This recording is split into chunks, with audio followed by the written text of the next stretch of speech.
Welcome and good afternoon.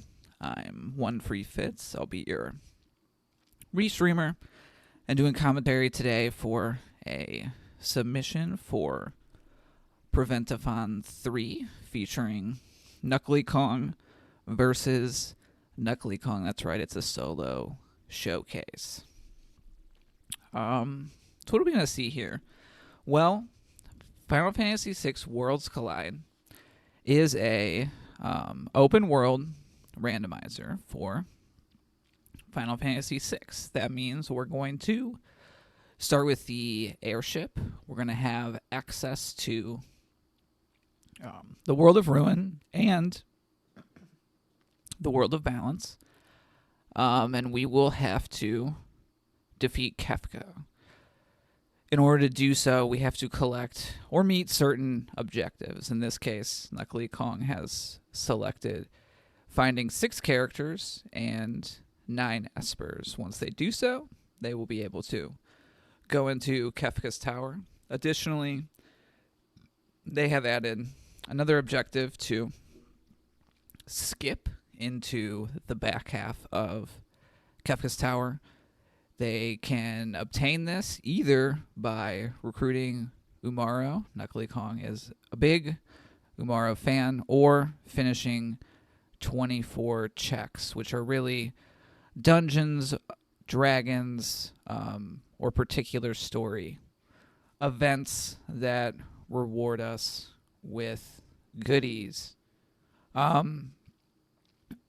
Overall, beyond that, there are so many flags with this randomizer that really allow us to create whatever experience that we're looking for. KnuckleyKong wanted to put together a fast flag set featuring a lot of power. So our characters are going to have boosted stats. Magic and summons are going to be cheaper than their vanilla spell casting cost. We're going to start with some money, 1 revive, 1 warp stone. We will be seeing the barter shop. So what this means is that everything in the game sells for 2,000 gold. It costs 2,000 gold. And we can sell anything in the game for 1,000 gold. So essentially, we can trade any 2 items for 1 item. Other than that, our equipments and relics are going to be generous. More people will be able to use stuff. We have turned off free progression. There are some checks in the game where we just run in and get a thing. One of the examples would be Shadow at Gao's dad's house. If we have Shadow, we just go there, talk to the sprite, and then we get a character, an esper or high tier item. In this case, we'll only be getting high tier items. They will be the best things. And other than that, I think we can just get underway. So let's flip over.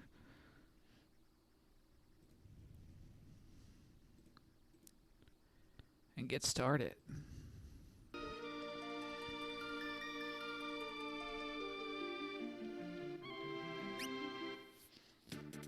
All right, so they're underway. We've got Terra, Setzer, and Edgar at the start. There are a lot of checks that belong to them. We'll see that on the screen. Over on the right-hand side. So with Terra, we can do the Elite River. We can do the Climb of Zozo in World of Balance. We can do the Welk spot in Narsh. We can do this sealed cave, which also lets us raid this basement. And then she also has a check in the World of Ruin where we would normally fight Funbaba. So this is going to be one of those free checks, which means we're not going to see a character or an esper, but we will see a high tier item. We saw a couple elemental shields in there. That's going to be nice because that'll teach us some level 2 magic, and we can break them for big damage. Our other two characters, Setzer has a free check in the Kohlingen Inn. They have their Daryl's Tomb, and then we can also search the skies to fight whoever is at the Doomgaze spot. I should mention all the bosses are shuffled around, so we'll only see each one time, but they can be anywhere. We continue to run through here. There's a lot of chests here. On a barter seed, we usually want to get a pretty good amount of loot at the beginning, so we can do some shopping, find some good power, and then just kind of go from there.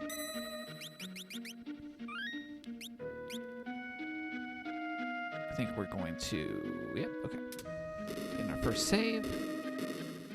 And then our third character, Edgar, if we put him in the front of the party, we get half price shopping. And both Figaro castles and the world of Ruin, town of South Figaro. There is a free check on the Figaro castle throne, and we can, in the world of Ruin, go through the South Figaro cave,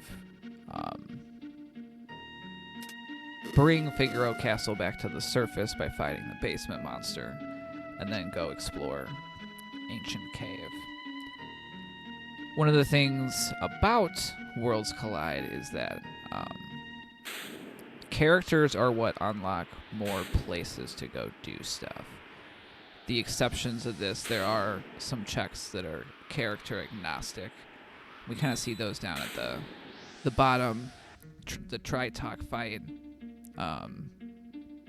Kefka at Narsh, the auction house, and the Zen Thief are always up for grabs. How much health do you... Yeah, I'll answer some questions from chat for sure while we follow along. How much health do you need to make ammo weapon viable for damage? Ammo weapon is about levels. We have improved it in this randomizer, so it doesn't need as many levels to reach its maximum power, and it does less damage the lower percent of our maximum hit points we have. So generally with an ammo weapon user, we want to get them the most levels. They should get an experience egg. Boosting their hit points does mean that they can take damage and not lose as much damage output, but it also makes it harder to get them at max health. Okay. Couple rods right away. That'll be good for the early game.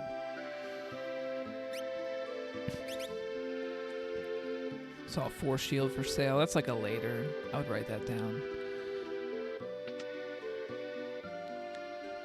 And usually what we see in these runs is that the first, 5 to 10 minutes, we're running around, we're looting, we're getting power. Yeah, Concussed Gamer, that was a great question. Always ask those in our streams.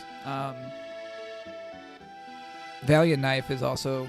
That one is the one that's more hit points based. You do more damage if you're missing health.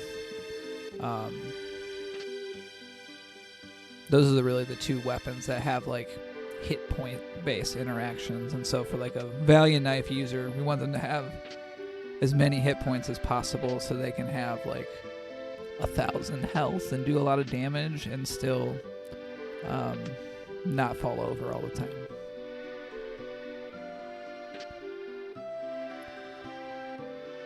Yeah, we're definitely seeing a lot of the popular opening looting spots. We'll see runners come to these places because they have a lot of chests to open in a small geographical area. In addition, the South Figaro chests that are outside are unique to the World of Ruin, World of Balance. We found a hero ring. I haven't seen anything incredibly powerful, but with the barter shops, like, it's only a matter of time before we find some fun weapons to start using. Got decent stuff right now, though. Scimitar's high battle power, and Terra starting with 71 magic. We found an offering as well.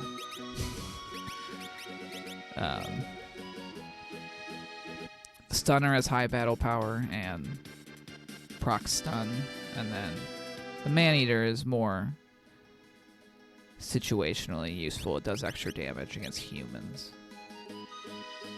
which is useful on parts of Final Kef. Okay, we're gonna run in here. There's some more chests. We'll get another high tier item, and then we can do some half price shopping. So things in here only cost $1,000. Barter seeds are weird because consumables are really expensive relative. I mean, some of them. Like, we saw those mega elixirs for 1,000.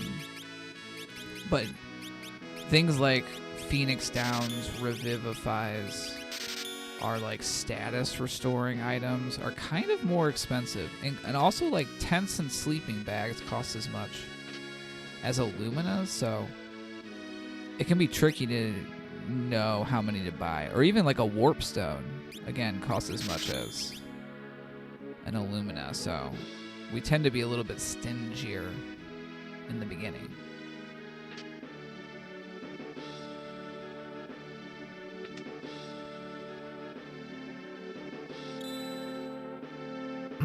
Another offering.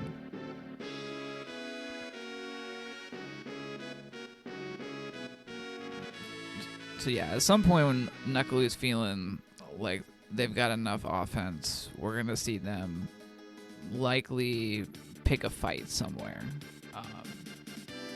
Right now we're level 3. In Worlds Collide, the enemies are scaled. And what that means is that their level, like hit points and abilities, depend on how much progression, which in our case are those Esper's items and fighting dragons. Those all will universally increase the levels of the enemies in the game. So they start at level 3, and so do we. Levels are big in the damage formula for everything. We did see Knuckly has turned on Y NPC remove, which means with a click of a button they can poof any NPC that gets in their way.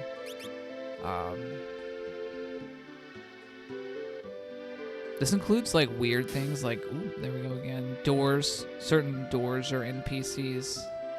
Knuckly said ahead that they were not gonna break outside of logic with it, but it does allow us to, for instance, get into the Narsh weapon shop in World of Ruin without having lock, because we can remove the door NPC.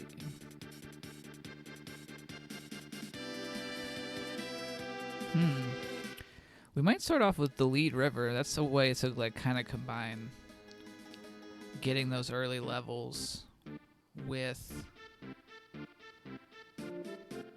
doing a dungeon. We found a Valiant Knife. We have an offering. Ooh, the loot room here. That's enough power, and then once Terra learns some spells, her magic power is VV high, so I think we're going to be going pretty fast.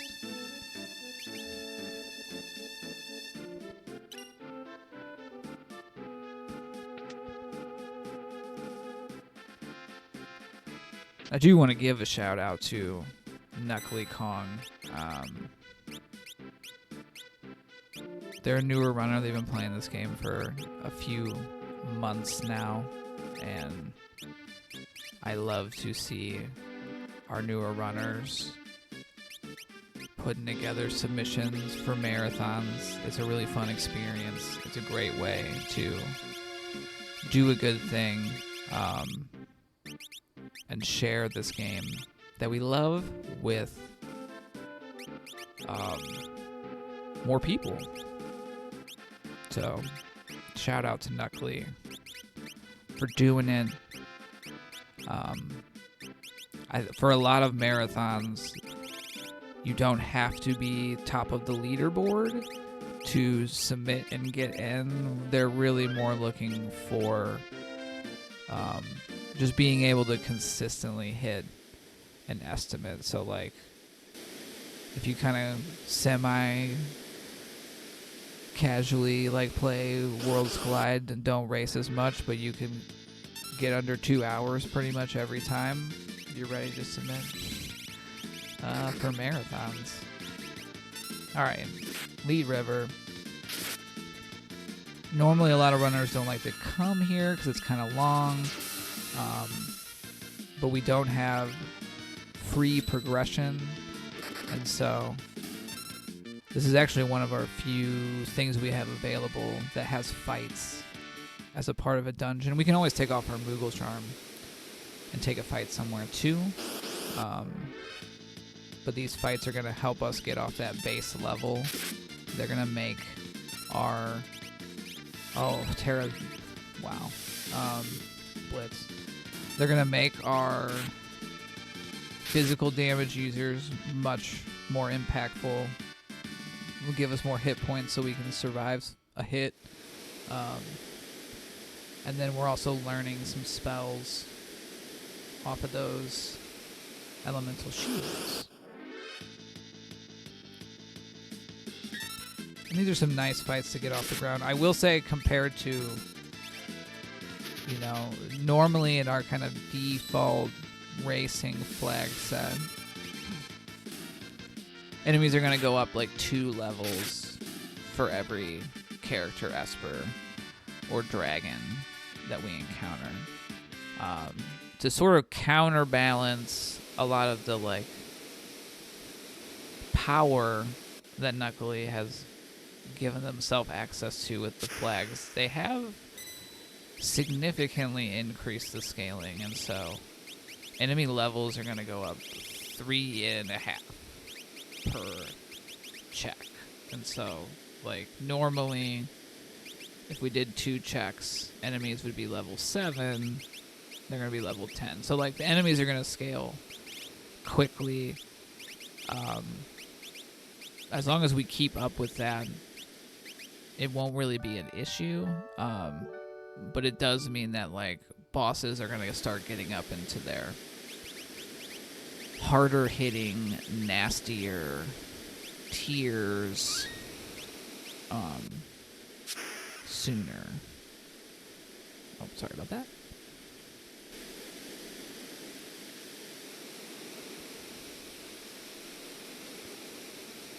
So we got a couple more fights, and then we will see our first boss.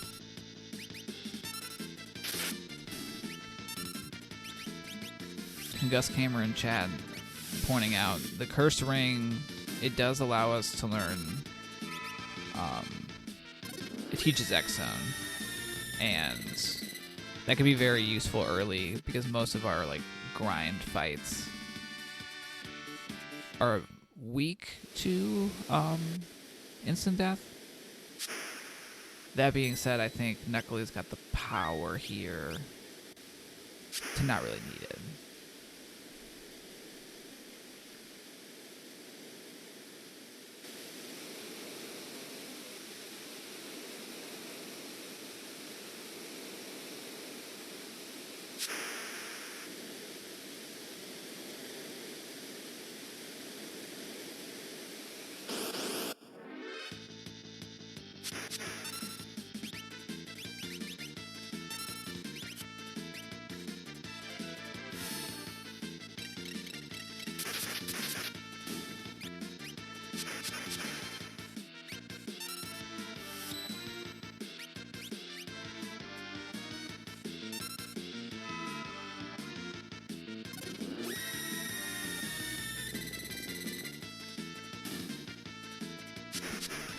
This river is full of piranhas, y'all. Which is one of the habitats for piranhas. Knuckley is not running live right now, so we will see them. They have joined us in chat, which I think is really cool because we'll, have someone on hand to answer some of those. Like, I wonder what they were thinking, but so far, we found good power. We got an easy boss. I've seen a lot of runners retain the memories of the times that they run into a boss here that is really bad. But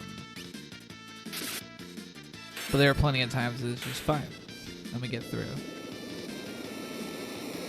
We also changed it recently so that there's consistently always 4 fights before this boss. It used to be a random range. Oh, I forgot about. So one of our objectives that KnuckleyKong added in was that a trip down a river rafting adventure unlocked all of the blitzes. Bum Rush is incredibly powerful, and she has crazy magic power. So getting it without having to do the 2-minute training cutscene and hitting level 42, that's big. She pretty much is ready for endgame. And everything on top is we'll probably teach her magic, of course, but yeah, we've got these 3 are pretty much ready to rock. We got a Valiant Knife offering. We're just hoping to find a hit point Esper at some point along the way. We've got an Illumina user that's just gonna need a strength Esper ideally, and then Terra doesn't need anything. If we had Bahamut, those are great spells too. Terra might not be using Bum Rush that much, considering what she might have available.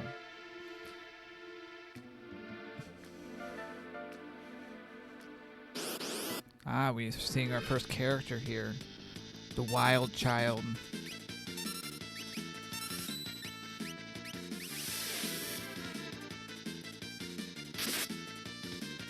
We're seeing Ultros. I get my numbers mixed up. I know 1 is the big head one.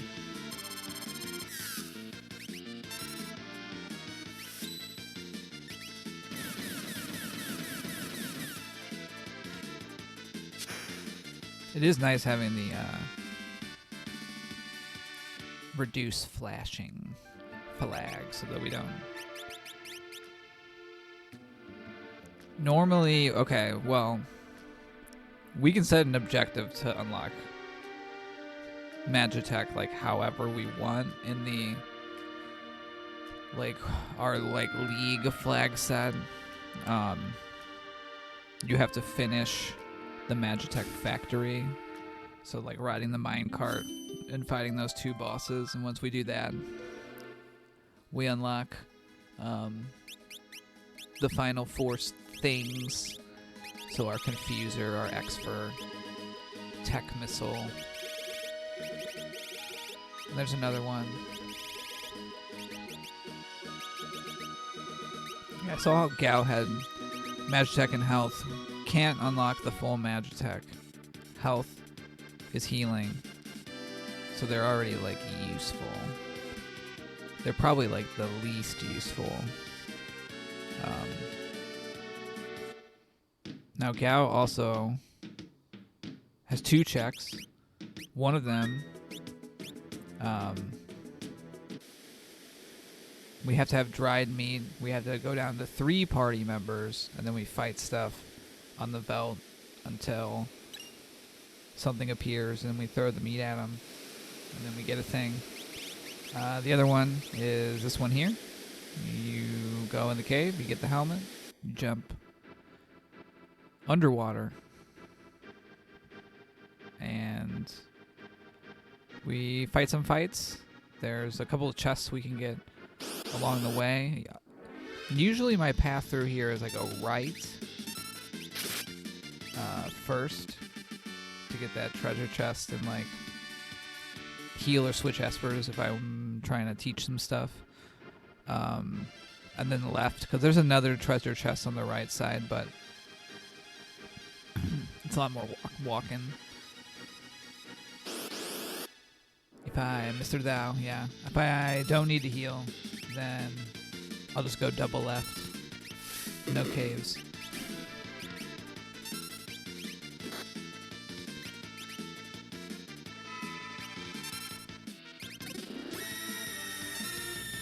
Yeah, we see Edgar has lore. Quasar is probably the second best lore in terms of offense, non-elemental. Grand Train, numero uno.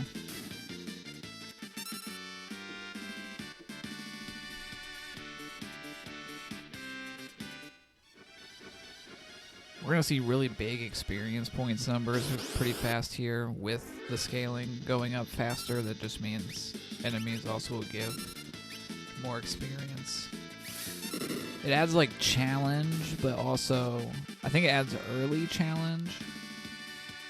But having the leveling go up so quickly also increases our level up rate. It'll make the end spicy, because once bosses start to get up into like the 50s in levels, they'll start to do wild stuff.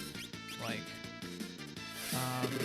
Poltergeist will cast Ultima at high enough scaling.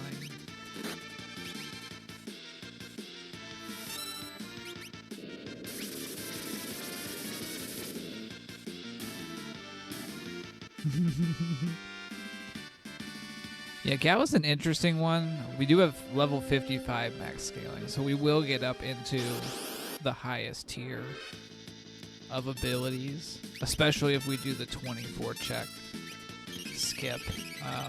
Chat saying Magitech health better than any 2 command combo. Gotten on Gao. Yeah, the pro of Gao is they get 2 pulls on the command list, and then they can also learn magic, so it makes them potentially very powerful, but they don't have a fight command, and that is very powerful. Hitting stuff with big weapons at the end of the game does good damage, so that's a little bit of a con. We do have Mr. Thou for our 5th character. We have Slot. Yeah, that's better than Gao, because really it's that fight commands. And they have pretty good equipment. Vanilla. They also Aegis shields. Those are decent. Snipers. A throw person is bad. Weirdly, in a barter seed, because we'll never. The only thing we're going to be throwing is what we find along the way. Unless we find like tax stars, then that's kind of the only thing that's like actually cheaper on a barter seed.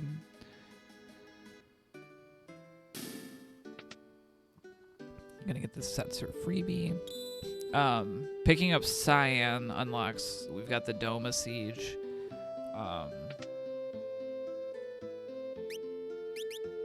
We have Doma Castle, World of Ruin, the like dream sequence, and then we can do Mount Zozo, which has a check and a dragon. It is not free because you have to pay 1,000 gold to get the Rust Aid. Where is the Yeti? We haven't seen them yet. If we find them, that's immediate check unlock. And then I think the kind of one of our running jokes is that if you are in a race and you're the first one to get Umaro and fight Umaru, then you win no matter what.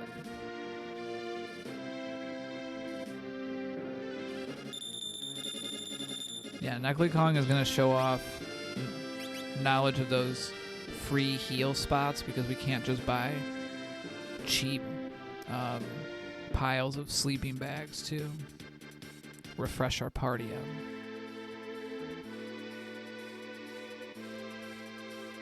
Yeah, I think the shield situation, they have at least 2 elemental shields. Potentially a 4 shield. Gonna search the skies. Who is flying? Number 24. Overflow, of course. Now, I believe that was the Valiant Knife user that just got overflowed. His tackle attacks, I believe, ignore defense and always hit. His actual like swings are subject to like the normal like hit rules. And if we have a rage ring on him, he'll tackle / throw people more often.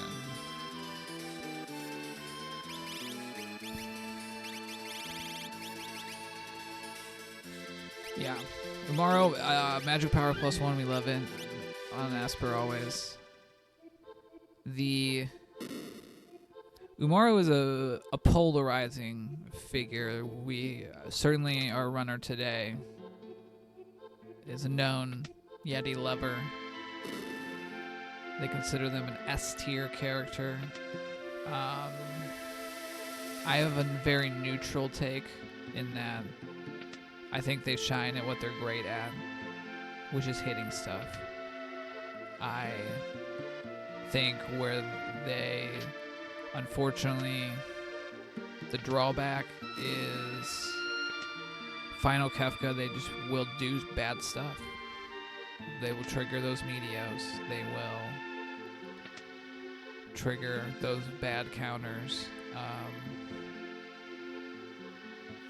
You know, and then there are people that will just absolutely refuse to have anything to do. And there's no wrong answer. These are just like opinions. They're not facts. Now I wonder, I'm gonna save. Can I equip?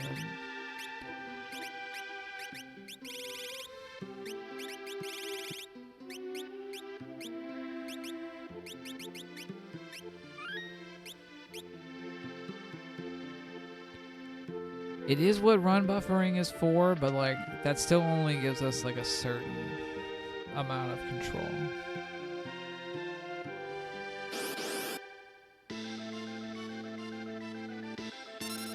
And like I've played like auto berserk seeds where I'm taking like 2 berserkers into Final Kefka. It's not like, it's just in a run full of randomness, it's always hard to add in more randomness, and that's what like uncontrollable characters bring to the table. Again, my opinion. Fitz's opinion is not the expressed opinion of Final Fantasy VI Worlds Collide.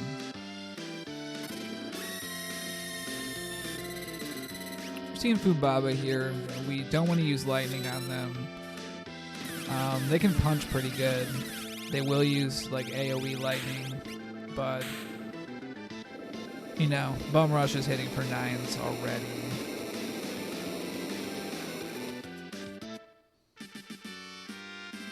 I would use Bum Rush more if I didn't have to.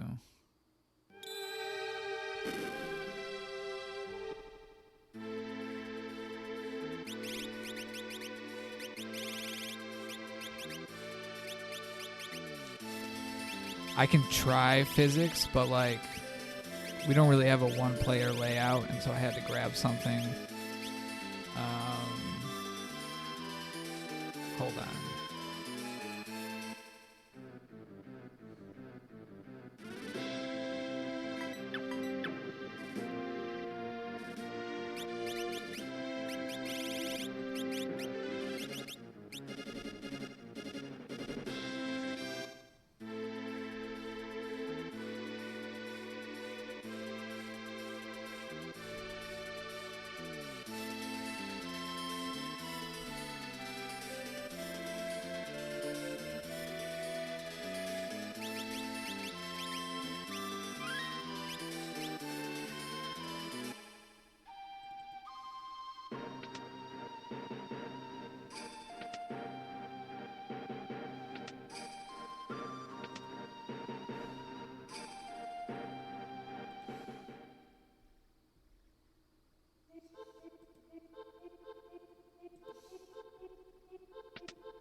We're at 5-3. We got a couple more.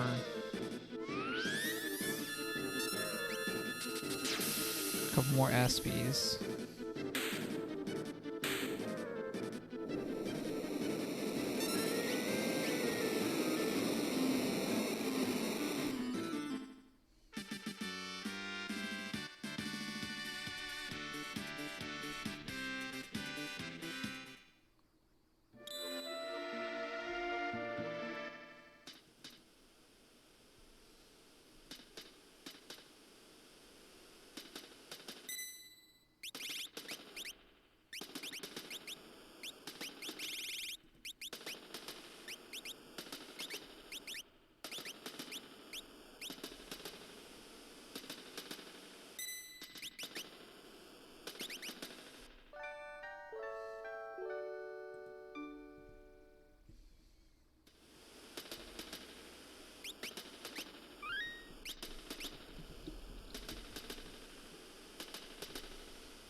Yeah, we definitely got a tent somewhere usually after that first boss, so as long as we don't do it more than once.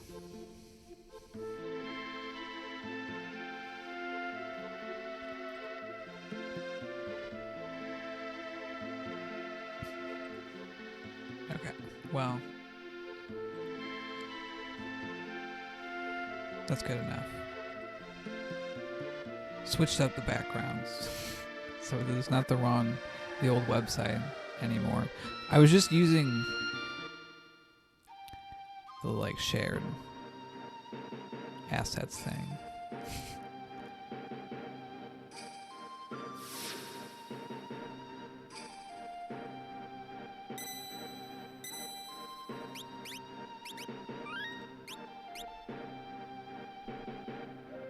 There we go.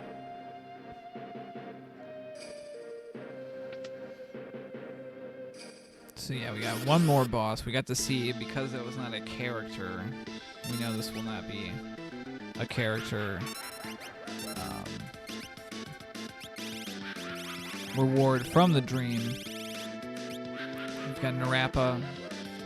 The Rappa, they are vulnerable to Bum Rush, as well as instant death. They do have Reflect, so we need something like X-Zone or like a Scimitar. Unreflectable ways of inflicting it.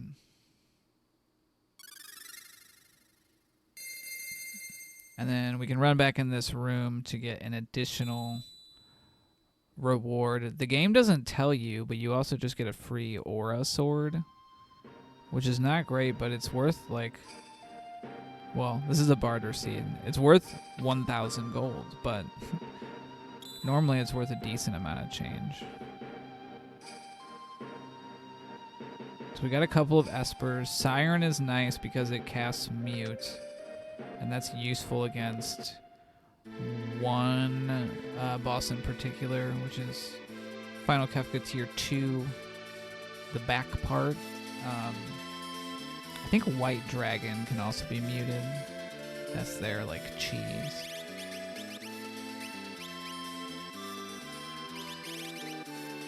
Strength +1. Get that on a weapon swinger. Running Berserk, always a good idea for somebody.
dragon.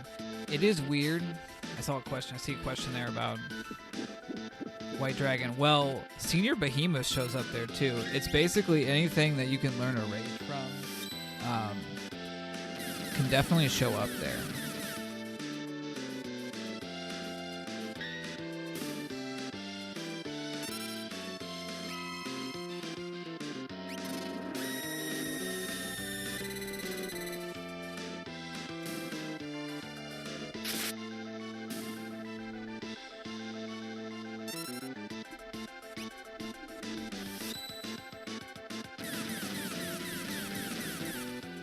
I'm not gonna say it, but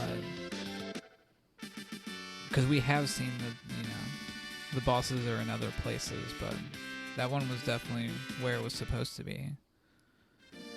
It can be a very bad boss to run into early.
Ooh, thank goodness we had an antidote.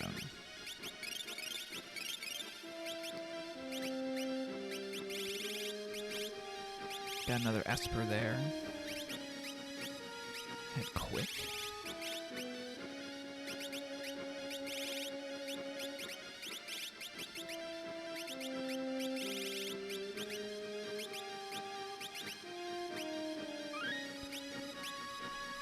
So yeah, down in the ancient castle, there's a dragon down here. There's also a statue that turns into something.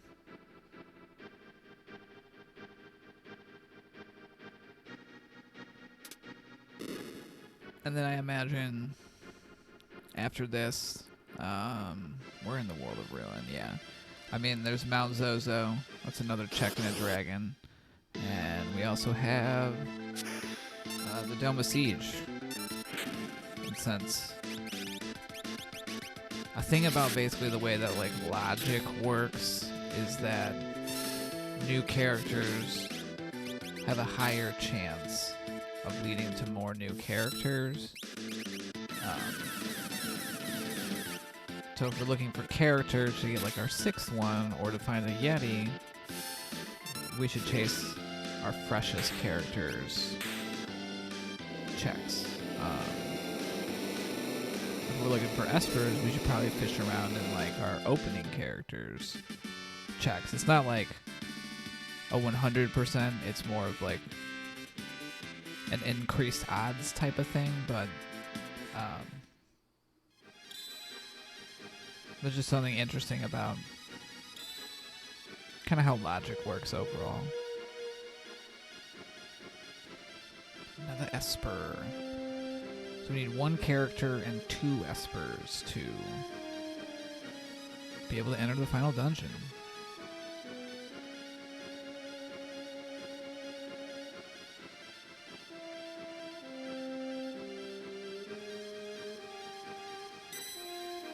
There's still a lot of bosses out there that we haven't seen that are more powerful.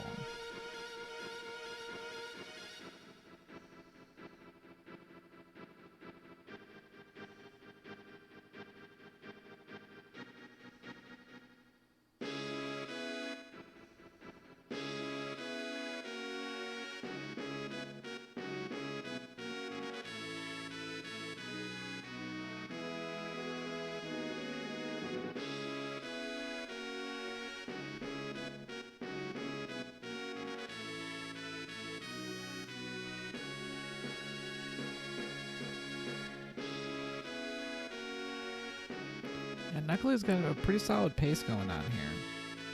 Especially because they have a handful of pretty fast checks out there.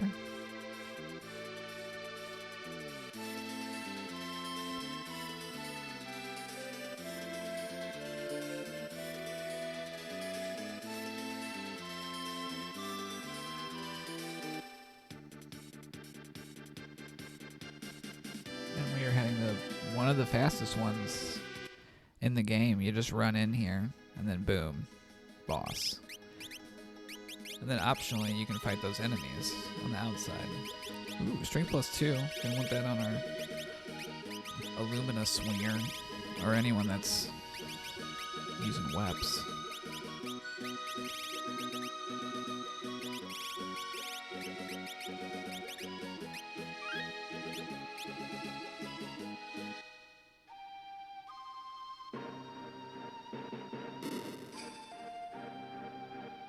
There is a character. Go the Mimic. They can use any commands. They kind of have lower stats, but they would be juice stats here. But at this point, it's kind of like they're. I think everyone's got end game things going on, so we don't really need to pick them up. They do unlock my personal least favorite check in the game. Zone Eater. When it's fine, it's fine. But I find for myself, if I'm on restream, I might get ceiling squished because I drop an input, or just absolutely bullied by the bridge guards. This is kind of a tough boss.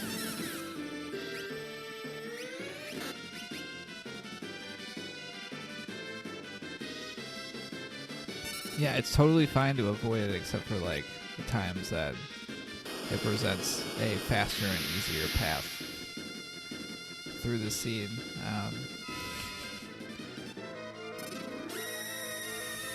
But yeah, Doom is going to use, they're going to punch. They are weak to fire and holy. They absorb ice when they get below half HP. They enter a second phase in which they put up Reflect, the image status, and then they'll cast Force Field, which nullifies one element, and or target somebody and do a Demon Rage attack, which punches for like 1 billion damage. Like even with the Snow Muffler, we're talking, you're getting hit for like 600 to 1,000 hit points, which can be shocking. Seeing most of the game, a Snow Muffler wearer take no real damage from hits. So we are just looking for espers. We know there's one potentially for sale here. And in World of Balance, the thief will tell us if it's a glowing stone, then we know it's an esper, and it was. So we're one away from unlocking the tower, but no Morrow in sight. So we're probably going the long way, because we would have to do 24 checks. Ooh.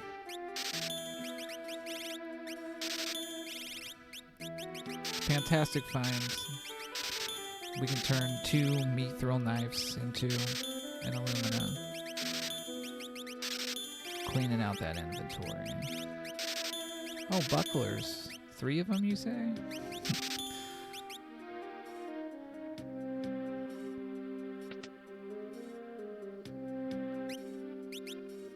Sometimes in a barter seed, I've like emptied my starting equipment just to like sell it off immediately and get a shiny that I found.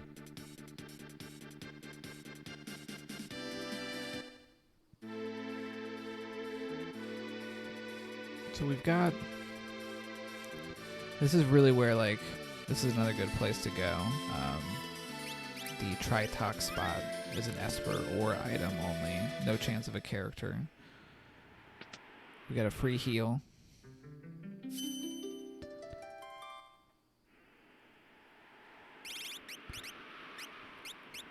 Yeah, the menu boss is a consistent foe for anyone that's playing these sort of games in a like timed or race setting. It's always a process over time, getting a feel for when good enough is good enough. I think in particular here, there's some bases we're just looking to see we have covered. I don't think we have a calmness protection. So we're missing like one of our big tools for making Final Kefka easier. We do have mute. That's big.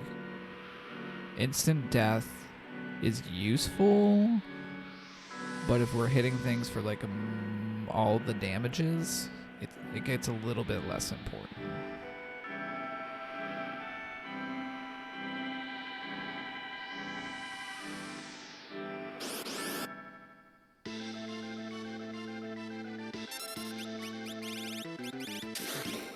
That really only protects whoever's in the air when it happens, so I would not personally include that as protection. I would call it mitigation. And also we don't get to control when people come down, so it's definitely like, it's better than nothing, but it's pretty low on the list. That's good to point out though. Sometimes all we have is Palador and a dream, or some beads, and hope for blocks.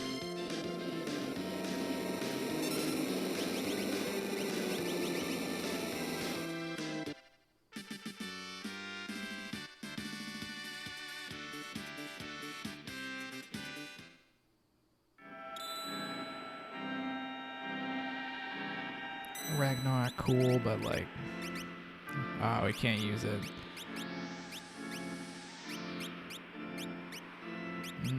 Switching it up, moving in.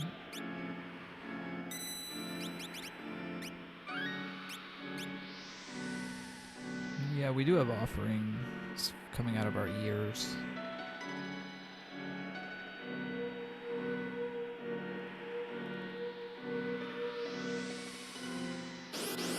Can eventually get our... Oh, hello. Inside of the ice there was a spice chicken.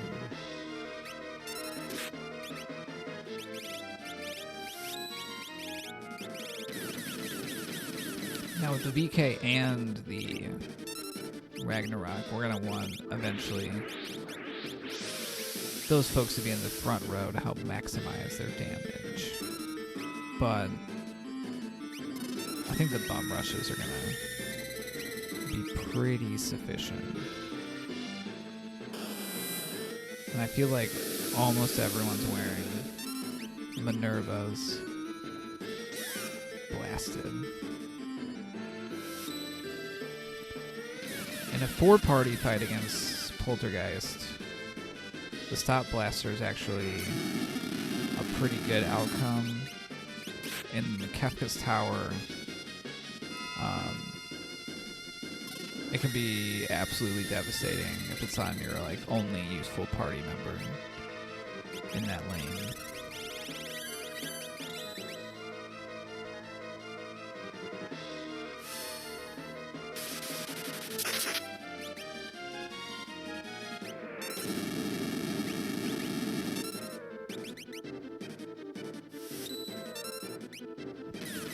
Yeah, we can see here that increased scaling starting to show itself. Like, there were several quad 9 bum rushes, and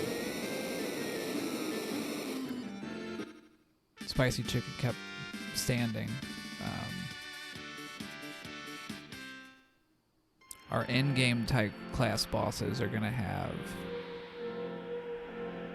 you know, getting into that like 40k of hit points.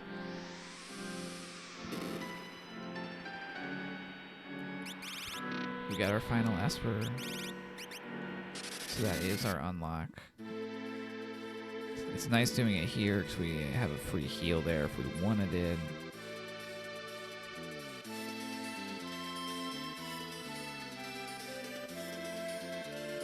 I'll do one last prep.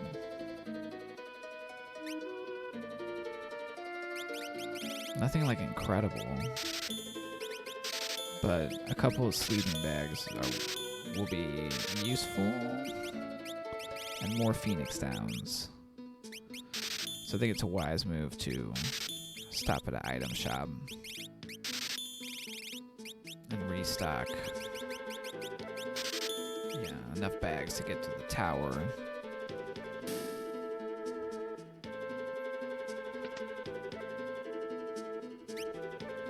Oh, just like more Illuminas. I mean, everyone's kind of rocking those. 4.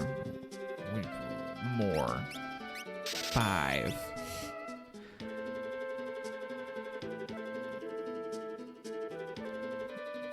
Just really flexing with their swords.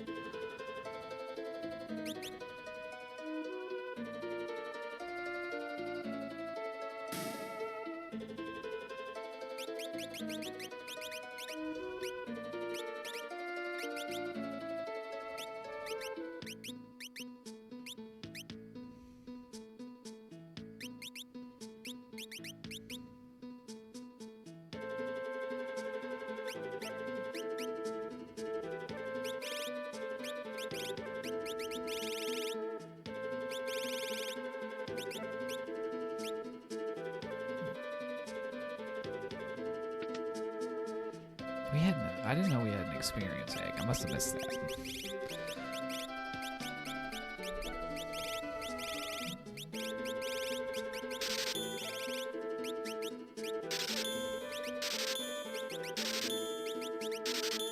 Gotta clean out our pockets.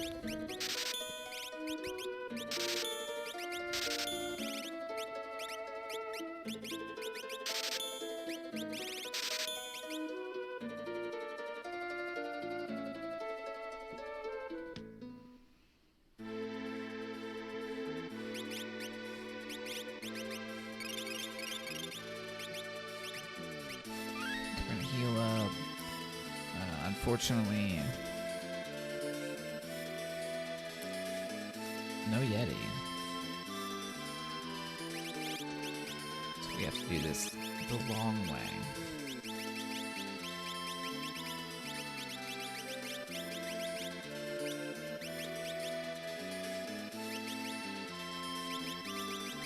So we see here we gotta split our party. In the 3 groups, the party on the right-hand side typically ends up in the middle, and they fight a total of 3 bosses, versus the other lanes are fighting 1 apiece. So oftentimes we're kind of thinking about what bosses are out there and trying to make sure we cover as many of our possibilities with like our party selections. How busted can you make the Shock Command in Worlds Collide? It's already pretty powerful, and if you happen to have a high magic character or like a magic power +2 Esper, they can pretty much just do that for most of the game.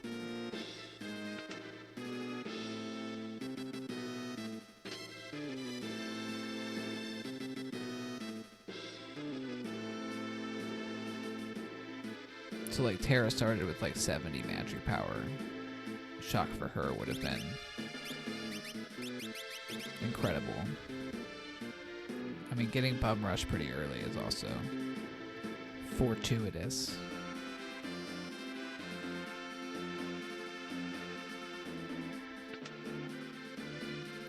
Hi Emma, bye.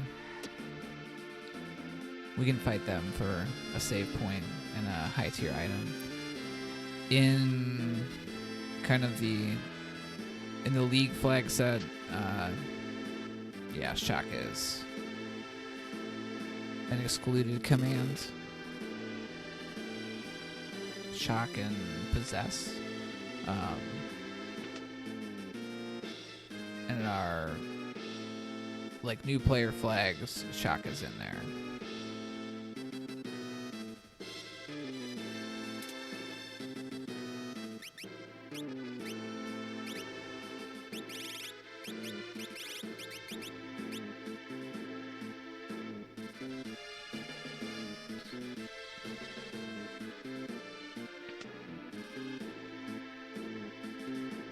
But yeah, we'll see a bit of walking. We're coming up on our first boss fight. We've seen a couple of the statues. Can I curse something that's already happened? There are definitely bosses out there that would be, I don't think, walls at this point for our like power levels, but that could be slow or frustrating. This is not one of them.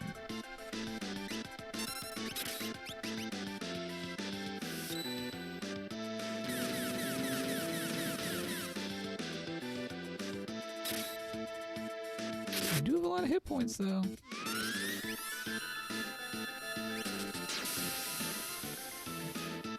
The final Kefka fights are not scaled. They have the same stuff in terms of hit points and how hard they hit as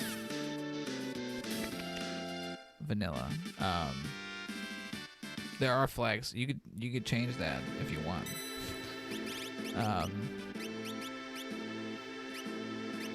But I would say typically in like a casual playthrough, you're in like the 50s.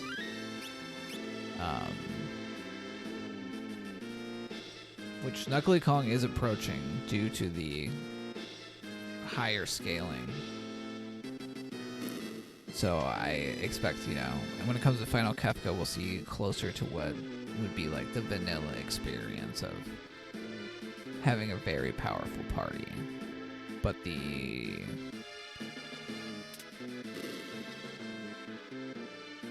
fights coming up here on these statue spots tend to be more of the real challenge.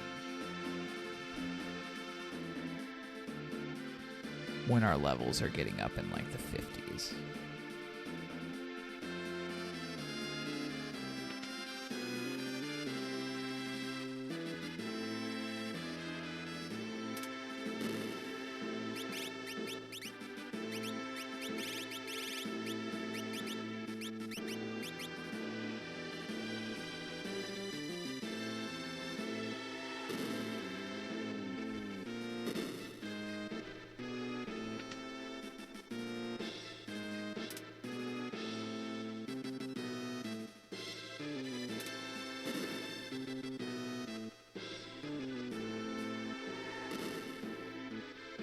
And so if we had unlocked the skip bonus objective by finding Umaru or doing 24 checks, we would have dropped in right where KnuckleyKong is right now.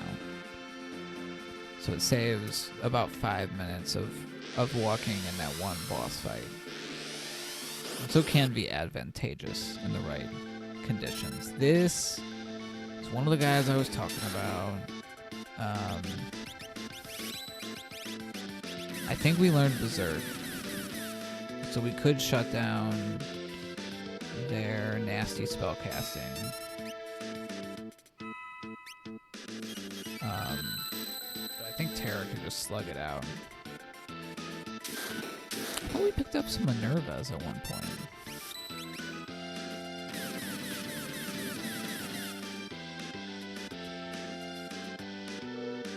Yeah, and Edgar's job is really just going to keep Terra alive.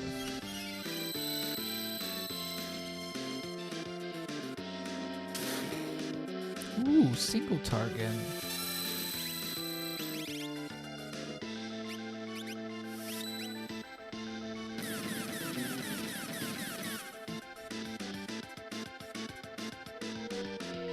And the standard flags, we turn off the Magimaster Ultima counter, because, frankly, early on in seeds, we have absolutely no way to deal with that.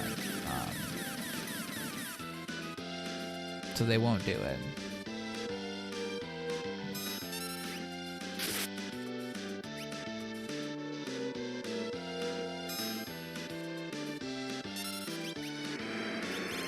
I think in some of there are like chaos settings where it kind of just will like spit you out a range of flags. Like,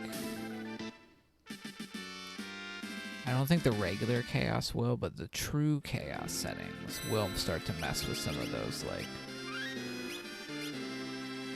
flags like that. Like another one around the boss AI is like Chatternook stays in demon form longer.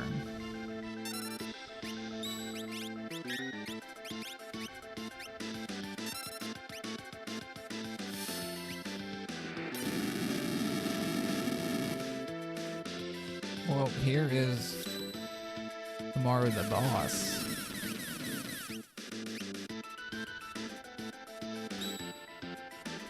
They're weak to fire, they absorb ice. They didn't even get to do their one move. After they take a green cherry, they get like a stat boost and then like jump.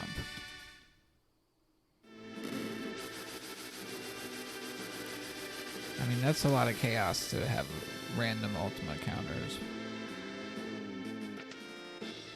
With the element scaling, like, pretty much anything that uses, like, a non-elemental ability gets up to casting Grand Train, Hyperdrive, and Ultima, so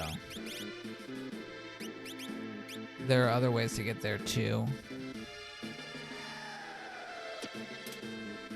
I don't think we can change a flag based on an objective right now. In the randomizer, you can definitely have objectives that are curses to like decrease stats, forget spells, inflict like auto statuses. So the objective system is like pretty flexible, and I think some of this stuff is just a matter of like suggesting it and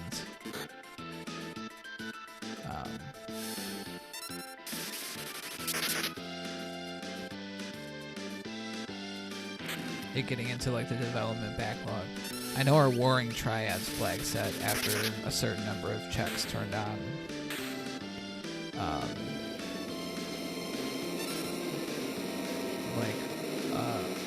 What is it called? It's the goddess thing that like is condemned plus zombie.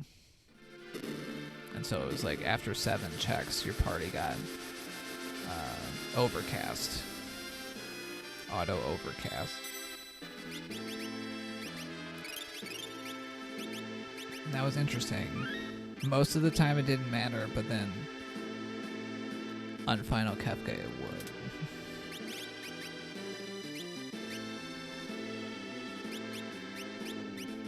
Alright, we're doing our one last prep here before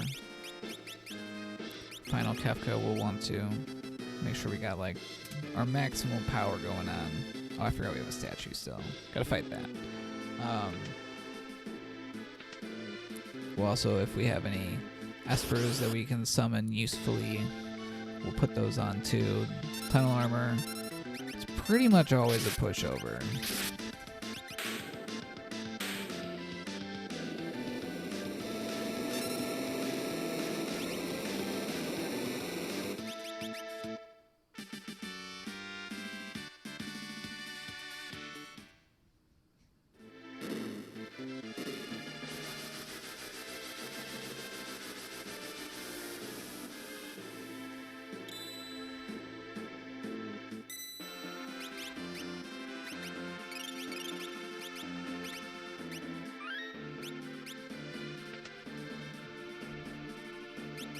Here we go.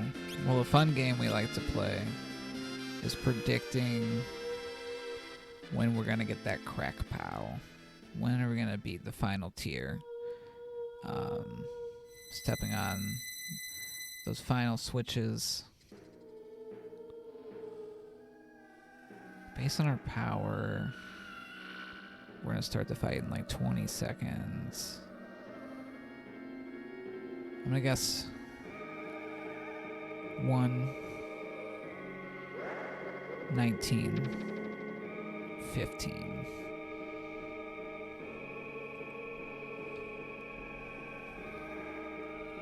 Knuckle, you're not allowed to guess because you know.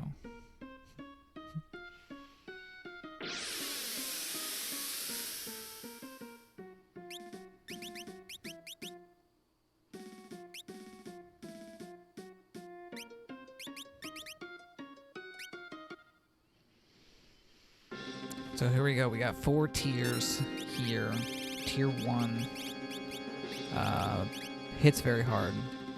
It can inflict stone. It can mess up our rows and reverse them. And if we don't take it down in a particular order, it counters with bad things. So, for instance, if the head is the last one to die, it counters with quake. If the open hand is the last one to die, it counters with shockwave twice. The fist just counters. The closed fist will just counter with a punch. So, the open hand is vulnerable to instant death, including petrify. We saw an attempt with Raiden to get it. It didn't work, which is unfortunate. But now it's down. The instant death is like the nice to have when we have this sort of power going on. We're seeing Knuckley use the sword instead of bum rush because we can't target bum rush, but now it's just closed fist left, and they're gone. I might have been too conservative with my guess.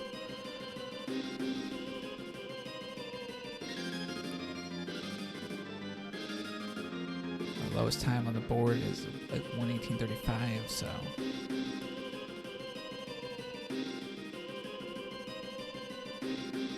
Alright, tier 2. They're probably going to go pretty fast, so I'll try to get to everything. The back one, we call that one magic. It casts magic. It's annoying. If we can mute it, it basically can't do anything. Otherwise, it casts level 3 spells.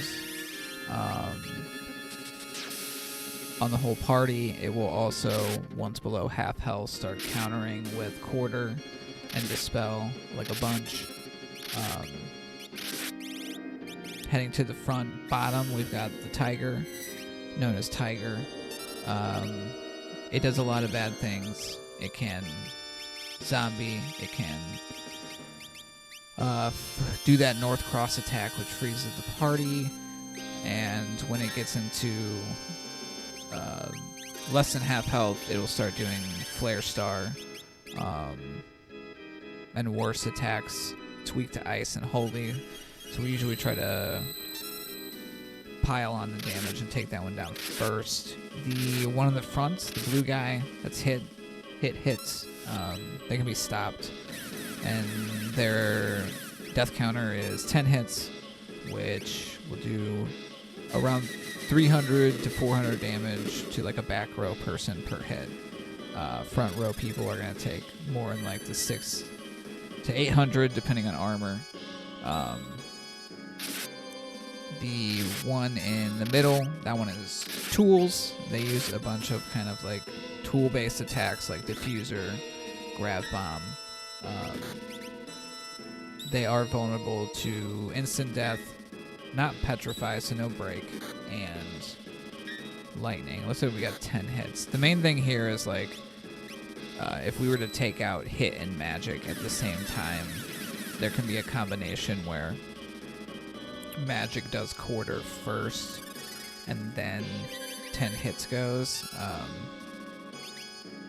and that's bad. Any party members that are down on the transition, just like in the vanilla game, we lose them for the fight. And so that's partly why managing counterattacks is important, because sometimes we're coming into here, we only have one person that does a ton of damage, and we really need them to make it all the way up. I think this is the death counter? Yeah. That's tier 2 down.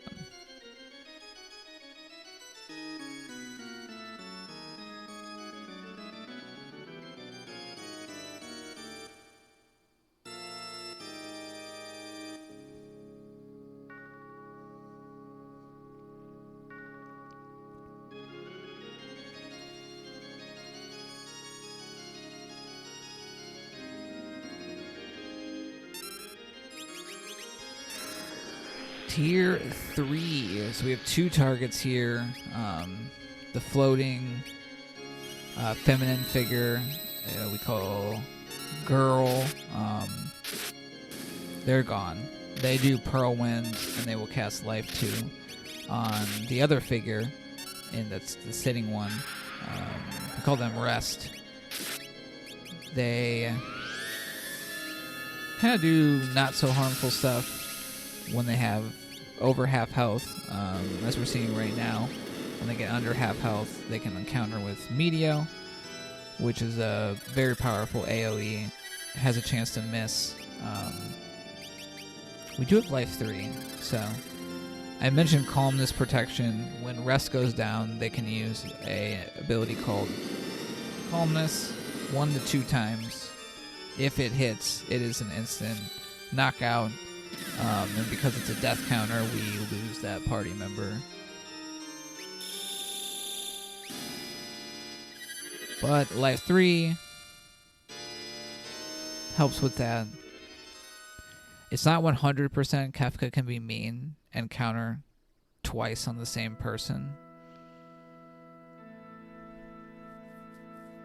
But it's a Life 3 will, with the highest success rate, keep one or more of your party members alive. Again, being the most important when we're coming in here with like one main damage dealer. And we are at the top. Tier 4, final Kefka. We got to get through a lot of hit points. They cast Fallen One on their first turn, which takes our party down to 1 health. If we do more than 30,000 damage before they get Fallen One, which we did not get, we can dodge this. Palador, as mentioned, is also another way to avoid that. And then when Kefka gets below 30k, they will start going into Goner. But until then, they'll counter any attack. Now the Goner charge is starting, and this means the counters are off, and we can and should really throw everything, because at the end of this, Goner will go off and do about 1,800 damage to everyone in the party. We'll survive that, but then we get back into the phase where Kefka can counter. Crack Pow. That's going to be a 1:18:11 for KnuckleyKong there. Get your GGs in the chat. I didn't specify the rules, and so normally I would say Price is Right rules, of course. Closest without going over, but I didn't say that. So Magashiyama, you are the winner of the Guess the Final Time game. Yeah, I think KnuckleyKong has really put together a great flag set here. I think it would be fun and approachable for a newer player, but also for like a long-time player. It's just fun to get the good stuff and consistently and get to go fast. So that's incredible. And go ahead and pause the playback here. And I think it would make a great addition to Prevent-a-thon. I think it does a good job of just kind of showing all of what's possible. I think Knuckley has put a little bit of their own just kind of personal style on this one too, with that find Umaro objective. But yeah, I think we will wrap it up here. I'm oneFreeFitz. I've been your commentator and restreamer. Apologies for my little issues. I'm a newbie restreamer still, so I do my best. And then definitely a shout out to KnuckleyKong for putting this together and submitting, and we will be excited if we get in. Oh, that's a fair point. We do have like a draft bot that deals you like cards that you get to choose from, and those are what determine the flags. And Knuckley did base this off of like kind of looking at more of like the favorable cards,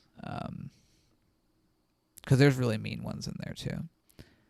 But yeah, thanks for tuning in for this afternoon broadcast, and have a nice rest of your day.